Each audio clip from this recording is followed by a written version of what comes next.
ഇന്ന് ഞാനിവിടെ ഉണ്ടാക്കുന്നത് ടൊമാറ്റോ റൈസാട്ടോ. ടൊമാറ്റോ ബാത്ത് എന്ന് പറയും. അപ്പോൾ ആദ്യം തന്നെ 1.5 ഗ്ലാസ് അരി എടുത്ത് കഴുകി കുതിർത്ത് വെച്ചിട്ടുണ്ട്. നമ്മൾ സ്റ്റീം റൈസ് എന്ന് പറയില്ല, അതാണ് കേട്ടോ. പിന്നെ കുക്കറിൽ കുറച്ച് വെളിച്ചെണ്ണ ഒഴിച്ച് അതിൽ ഉള്ളി, വെളുത്തുള്ളി, പച്ചമുളക്, തക്കാളി, പെരുംജീരകം ഇതൊക്കെ ഇട്ട് ഉപ്പൊക്കെ ഇട്ട് നന്നായിട്ട് വഴറ്റി റെഡിയാക്കി. എന്നിട്ട് അതിലത്തെ പൊടികളൊക്കെ ഇട്ടു. മസാലപ്പൊടികൾ, മഞ്ഞൾപ്പൊടി, മുളക് പൊടി, മല്ലിപ്പൊടി, പിന്നെ കുറച്ച് നമ്മൾ MTRൻ്റെ ടൊമാറ്റോ റൈസ് പൗഡർ ഉണ്ട് കേട്ടോ, അതും കുറച്ചിട്ടു. എന്നിട്ട് നന്നായിട്ട് ഇളക്കിയേ.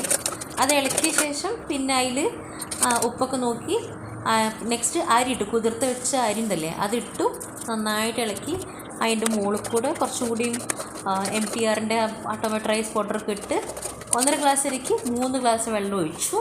3 ഗ്ലാസ് വെള്ളം ഒഴിച്ചിട്ട് കുക്കർ അടച്ച് വെച്ച് ആവി വന്ന് വിസിൽ വന്നു. 2 വിസിൽ വന്ന് ഞാൻ തുറന്ന് നോക്കി കേട്ടോ. അപ്പോൾ തുറന്ന് നോക്കിയപ്പോൾ ഇതാണ് ചോറിൻ്റെ പരുവം. ഇങ്ങനെ നന്നായി വെന്ത് വന്നിട്ടുണ്ട്. ഇനി നോക്കാം, ടേസ്റ്റ് നോക്കാം, എങ്ങനെയുണ്ടെന്ന് ടേസ്റ്റ് ചെയ്തത് പറഞ്ഞാൽ പറയാം കേട്ടോ. ഇതൊക്കെ കുറവുണ്ടാകാൻ ചാൻസ് ഉണ്ടെന്നാലും കുഴപ്പമില്ല, നോക്കട്ടെ. ടേസ്റ്റ് ചെയ്തിട്ട് ഞാൻ പറഞ്ഞുതരാം കേട്ടോ. ശരിക്കും നല്ല സാലഡോ ബോയിൽഡ് എഗ്ഗോ ഉണ്ടെങ്കിൽ നല്ല ടേസ്റ്റാണ് കേട്ടോ. കഴിച്ച് നോക്കട്ടെ.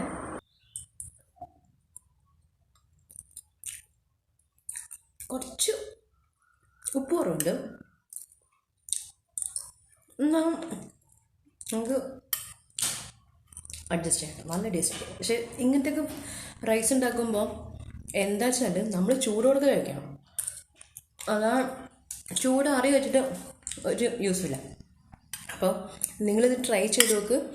ഇതേ എന്താ പറയുക, ടൊമാറ്റോ ബാത്ത് ഉണ്ടാക്കണ വേറൊരു രീതി ഉണ്ട്, അത് ഞാൻ കാണിക്കാം കേട്ടോ. ഇപ്പോഴല്ല, കുറച്ച് ദിവസമായിട്ട്. അപ്പോൾ എല്ലാം സുഖമായിട്ടിരിക്കണമായിരുന്നു. വേണം കാണാം. ടാറ്റാ.